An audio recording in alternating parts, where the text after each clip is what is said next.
আমির হামজা যদি গ্রেপ্তার না হয় এবং তার পরবর্তীতে ছাত্র অধিকার পরিষদ, গণ অধিকার পরিষদ তারা যে আন্দোলন শুরু করেছে, আমার মনে হয় যে জামাত যদি আমির হামজার বিরুদ্ধে যথাযথ ব্যবস্থা না গ্রহণ করে, এই যে রাশমিকার প্রেমিক আমির হামজা, তাই না, তার বিরুদ্ধে যদি যথাযথ ব্যবস্থা না গ্রহণ করে, ছাত্র অধিকার পরিষদের গণ অভ্যুত্থানে কী ভূমিকা সবাই কিন্তু জানে। এবং প্রতিমন্ত্রী নুরুল হক নূর বলেছে 16 বছর ধরে গুপ্ত ছিলেন, বেশি বাড়াবাড়ি করলে আবারও কিন্তু সেই গুপ্ত হওয়ার ব্যবস্থা করা হবে। আমার স্পষ্ট কথা, আমি আপনাদেরকে গুপ্ত হতে বলছি না, আমি আপনাদেরকে বলছি যে আপনাদের কত সন্ত্রাসী আছে এদের সবাইকে সামনে হাজির করেন। শফিকুল ইসলাম মাসুদ তো বলেছে, আমি রাজশাহী বিশ্ববিদ্যালয়ের সব থেকে বড় সন্ত্রাসী, সেই সন্ত্রাসীকে জিজ্ঞেস করো যে আমি কে, বলেছে না? এবং আরও বলেছে যে শেখ হাসিনাকে জিজ্ঞেস করো যে আমি কে। এটা শফিকুল ইসলাম মাসুদ সাহেব বলেছে। তার মানে কি? তার মানে জামাত এবং শিবির এই মুহূর্তে নব্য আওয়ামী লীগ হয়েছে এবং তারা জনগণের সাথে ইসলাম নিয়ে যেমনিভাবে মুনাফিকি করে, ঠিক একইভাবে তারা রক কাটায় পারদর্শী। আমরা এরকম রক কাটা বাহিনী বাংলাদেশে রাজনীতি করুক, সেটি আমরা চাই না।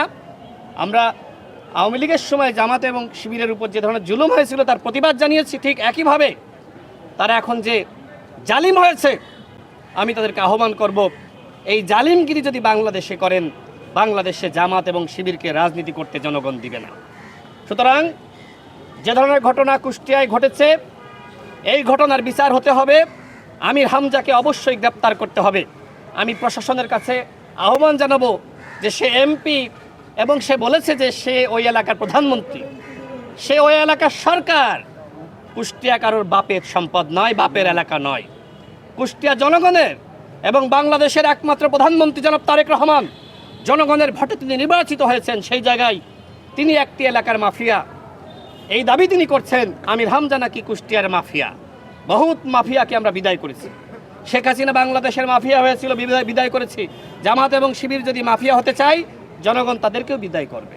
তো আমি আর খুব বেশি কথা বাড়াচ্ছি না। আমার সর্বশেষ কথা হলো, আমরা লক্ষ্য করছি যে এনসিপি যে নতুন বন্দোবস্তের কথা বলেছিল, যদি প্রকৃতপক্ষে নতুন বন্দোবস্তের রাজনীতি করে, তাহলে ছাত্র অধিকার পরিষদের সাবেক নেতা হিসেবে নাহিদ ইসলাম এবং আক্তার হোসেনের উচিত হবে এই ছেলেটিকে দেখে যাওয়া এবং জামাতের এই অপকর্মের প্রতিবাদ জানানো। আমি জানি না এনসিপি জামাত শিবিরের এই অপকর্মের দায় নেবে কি না, যেমনিভাবে ৭১-এর দায় নিয়ে তাদের সাথে নির্বাচনী জোট করেছে। যদি এই ঘটনার দায় না নিতে চাই, যে ধরনের জঘন্য ঘটনা, ন্যাক্কারজনক ঘটনা জামাত এবং শিবির কুষ্টিয়ায় ঘটিয়েছে, অবশ্যই তাদের উচিত সহমর্মিতা প্রকাশ করা। কিন্তু আমি জানতে পেরেছি তারা সহমর্মিতা প্রকাশ না করে উল্টো তারা নাকি এই ঘটনায় খুশি হয়েছে যে ছাত্র অধিকার পরিষদ আমাদেরকে সমালোচনা করে। সুতরাং জামাত এবং শিবির তাদেরকে উচিত শিক্ষা দিয়েছে।